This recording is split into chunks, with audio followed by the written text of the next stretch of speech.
Habang naglalakad ako, nadaanan ko itong mga pananim. Assalamualaikum everyone. Punta ako dito sa mga pananim katulad nito sa mga bulaklak. Dito lang sa malapit lang din sa area namin.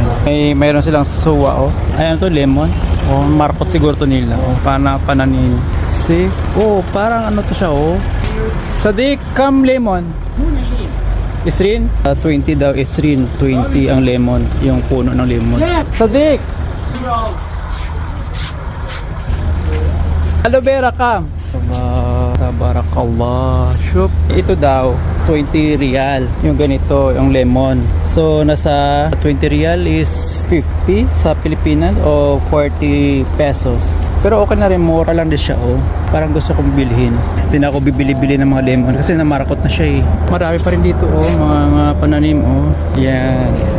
Dito pa sa likod Sadiq, ada isa da. Para paturok-turok naman to masugatan pa ako dito. Ito na lang gusto kong bilhin Nag-iba naman presyo, sabi ko kapsa isrin daw 25 is kanina sabi ko 20. Nag-ano naman siya, nag-iba kamsa isrin na naman. Ito sa probinsya namin dati tinatapo ko na lang to. Dito mahal dito. Tsaka ito meron din dito si nanay dati pananim. Yan ito pa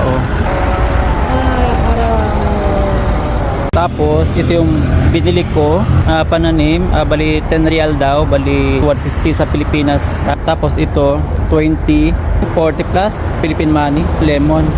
Ganito lang sa kataas Ito na lang binili ko, saka isang ganito, ang snake plant. Ito 45 reals, nasa 675 pesos. Ito 10 real lang.